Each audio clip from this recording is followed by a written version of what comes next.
OHP sheet बनवा घरच्या घरी। बऱ्याचदा आपण मार्केटमधून काहीतरी सामान आणतो, कपडे आणतो किंवा असं कुठलंही मोठं जेव्हा सामान आणतो तेव्हा त्याला रॅपिंग केलेला असा OHP सारखाच पेपर येतो। तो बराचसा जाडसुद्धा असतो। बऱ्याचदा आपण त्याकडे दुर्लक्ष करतो, परंतु जर का आपण कधीतरी त्या सामानाचं रॅपिंग केलेला पेपर किंवा जी की पॉलिथिन असते ती जर का आपण बघितलं त्याचा थिकनेस, तर तो बऱ्याचदा बऱ्याचशा सामानांचा OHP सारखाच त्याचा थिकनेस असतो। आणि हे असंच मला घरातसुद्धा एक सापडलं जे की OHP सारखंच पॉलिथिन सारखा त्याचा थिकनेस होता। म्हटलं चला याच्यावरसुद्धा आपण ट्राय करू शकतो।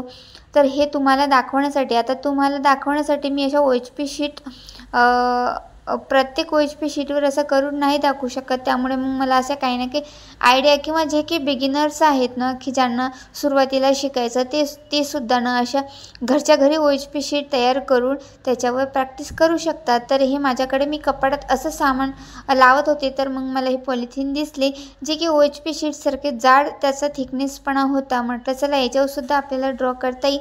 पण मी ते छानपैकी कट करून घेतली म्हणजे योग्य आकारात। तर जेवढी काही मला जे डिझाईन ड्रॉ करायची होती तर त्या साईजचं मी एक स्क्वेअर साईजमध्ये ती जी काही शीट आहे ती कापून घेतली। हे असंच कुठल्यातरी कपड्यांसाठी आलेलं एक पॅकेट होतं की या पॅकेटमध्ये कुठले तरी कपडे आले होते, तर ते मी ठेवून दिले होते। म्हटलं कधीतरी यूज कशाला तरी करता येईल, पण आज मला असं त्याचा यूज होत आहे। तर तुम्हीसुद्धा असं घरच्या घरी OHP शीट बनवू शकता आणि त्याच्यावर तुमच्या घरासाठी रांगोळी ड्रॉ करू शकता। आता ही जी काही सिंपल डिझाईन आहे तर ही मी आधी आपल्या पेंट मार्करनी त्याला ट्रेस करून घेते। आता ही जी काही डिझाईन आहे हे तुम्ही एकदम सिंपल आहे। हे तुम्ही जी की आपली समई असते किंवा दिवा असतो तर त्याच्या खाली ठेवू शकता। म्हणजे हा जो काही मधातला गोल राऊंड आहे तर तिथं तुम्ही समई किंवा तुमचा दिवा वगैरे ठेवू शकता। आणि बाजूला हे जी काही डिझाईन दिसते ही खूप अप्रतिम दिसते। आणि आता मला यामध्ये असं करायचं होतं की जे मी पेंट मार्कर यूज करते तर आपली रांगोळी असते व्हाईट, आणि व्हाईट रांगोळी आणि प्लस त्याच्यामध्ये कलर असं काहीतरी दिसायला पाहिजे होतं, म्हणून मी पेंट हा जो की मार्कर आहे हा यूज करतो। हा स्टेशनरीमध्ये इझिली मिळतो।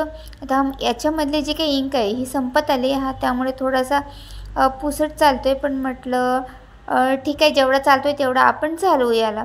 तर छानपैकी मी हे ट्रेस करून घेतले डिझाईन, कारण मला यामध्ये जास्तीत जास्त व्हाईटनेसपणा द्यायचा होता या रांगोळीला, म्हणून म्हणजे जो काही रांगोळीचा टच असतो तो द्यायचा होता, म्हणून मी हा पेंट ब्रश यूज करते। नाहीतर तुम्ही पेंट मार्कर्स म्हणजे आपला जो काही परमनंट मार्कर असतो तो सुद्धा यूज करू शकता, काही प्रॉब्लेम येत नाही। आपल्याला फक्त डिझाईन ट्रेस करण्याशी मतलब असते नाही का। तर अशी मी डिझाईन ट्रेस करून घेतली आधी, आणि त्याच्यानंतर मग मला याच्यामध्ये कलर जास्त फिलअप करायचे नव्हतेच, फक्त मोजके जे की राऊंड वगैरे आहेत त्यांनाच मला कलर द्यायचं होतं, म्हणजे जेणेकरून आपली जी काही व्हाईट रांगोळी असते आपण जेव्हा टाकतो तेव्हा तर तो फील त्याला यावा, म्हणून मी ही रांगोळी काढली। आता बऱ्याच जणांनी मला असा प्रश्न विचारला होता की हे जी काही रांगोळी ही वॉटरप्रूफ आपण करू शकतो का? तर हो, ही रांगोळी तुम्ही वॉटरप्रूफसुद्धा करू शकता। आता ते कसं ते मी तुम्हाला पुढे सांगते, तोपर्यंत ही जी काही डिझाईन आहे ही मी कशी ड्रॉ करते हे ड्रॉ करता करता मी तुम्हाला काही टिप्स सांगते। तर हे बघा अशी आता ही ड्रॉ करून झाली। आता हा जो काही परमनंट पेंट मार्कर जो होता थोडा पुसट चालतो, त्यामुळे थोडंफार इकडं तिकडं झालं आहे, पण आपण ते कलर भरतो आणि कवर करून घेऊ शकतो। तर माझी ही डिझाईन जी आहे छोटीशी डिझाईन काढलेली आहे, मी खूप मोठी नाही आहे, परंतु म्हटलं तुमच्यासोबत शेअर करता करता काही छोट्या मोठ्या टिप्ससुद्धा शेअर करता येतील, म्हणून मी ही डिझाईन तुमच्यासोबत शेअर करते। तर मधलं जे काही सर्कल होतं त्यामध्ये आता मी कलर भरणार आहे। तर तुम्ही तुमच्या मनानुसार जे तुम्हाला कलर कॉम्बिनेशन आवडतं त्यानुसार तुम्ही कलर कॉम्बिनेशन देऊ शकता। असं काही नाही आहे की हाच कलर दिला पाहिजे, कारण आपण जेव्हा डिझाईन ड्रॉ करतो तेव्हा आपण आपल्या मनानुसार रंगसंगती भरत असतो, तर ते तुम्ही तुमच्या मनाने करू शकता। आता याच्या मधामध्ये जे काही सर्कल आहे त्याला मी पिंक कलर दिला, आणि बाकीचे जे काही सर्कल आहे त्यामध्ये सुद्धा फक्त तेवढाच कलर फिलअप करणार आहे, खूप बडबड करणार नाही, कारण की जेवढं सिंपल असतं तेवढं ते चांगलं दिसतं। खूप सारं ते जर का आपण करत बसलो त्यामध्ये मग ते खूप बडबड दिसतं आणि चांगलंसुद्धा दिसत नाही। तर सिम्पलच छान दिसतं आणि तसंच करण्याचा मी प्रयत्न. आता खाली जो काही व्हाईट पेपर होता त्यामध्ये व्हाईट आणि व्हाईट काही दिसत नव्हतं, मग मी दुसरं काहीतरी कार्डबोर्ड होतं माझ्याकडे ते घेतले आणि हे सर्कलला आता मी कलर करते. तर फेविकॉलचा मी रेशो तुम्हाला आधी सांगितलेला आहे की 60% फेविकॉल आणि 40% पाणी जर का तुम्ही टाकलं तर तुमची रांगोळी छान चिटकते. आता बरेच जण मला म्हणतात की आमची रांगोळी निघते, तर अशा वेळेस तुम्ही काय करा, फॅब्रिक ग्लू यूज करा, जे की तुम्ही फर्स्ट लेयर देता तेव्हा, आणि सेकंड लेयरला तुम्ही पाणी आणि ग्लू मिक्स करू शकता. आता बऱ्याचदा असंही करते मी, किंवा कधी कधी फक्त फेविकॉल आणि पाणीसुद्धा ॲड करते. तर तुम्हाला जे बेटर पडेल ना ते तुम्ही करा. आता मी याला जास्त की कलर फिलअप केले नाही आहे आणि मला करायचेसुद्धा नव्हते, कारण मला ते जे की व्हाईट रांगोळीचा फील आहे ना तो त्याला द्यायचा होता.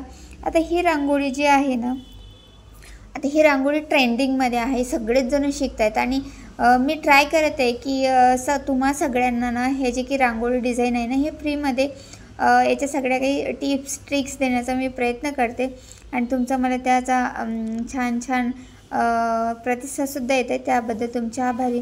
आता फर्स्ट लेयर तर झाली, थोडं वाढू दिलं मी 1-1.5 तास आणि नंतर याला सेकंड लेयर करायला घेतली. आता सेकंड लेयर करत असताना याच्यामध्ये पाणी आणि फेविकॉल तुम्ही मिक्स करू शकता आणि हे तुमची सेकंड लेयर झाल्यानंतर जेव्हा थर्ड लेयर कशाचा द्यायचा जेणेकरून तुमची रांगोळी वॉटरप्रूफ बनेल, तर तुमचं जे काही फेविकॉल ग्लू असते ना तर त्यामध्ये पाणी ॲड करून तुम्ही फक्त त्या रांगोळीवरती रांगोळीवरती स्प्रेड करा आणि थोडा वेळ तसंच सुकू दे, त्यावर रांगोळी टाकायची नाही आणि तो ग्लू ना आपोआप सुकून जातो, म्हणजे तुमची रांगोळी ट्रान्सपरंट होते. आता ही जी की रांगोळी मी तुम्हाला ते तसं करून दाखवलं असतं, परंतु ही रांगोळी आता माझी ओलीच आहे, सेकंड लेयर झालेला आहे, तर याच्यावर मी लगेच ग्लू अप्लाय करू शकत नाही किंवा फेविकॉल अप्लाय करू शकत नाही.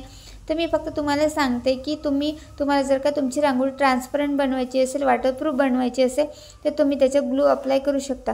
जर का तुम्हाला प्रॅक्टिकली दाखवायचं असेल ना तर मी तुम्हाला उद्याच्या व्हिडिओमध्ये नक्की दाखवेन.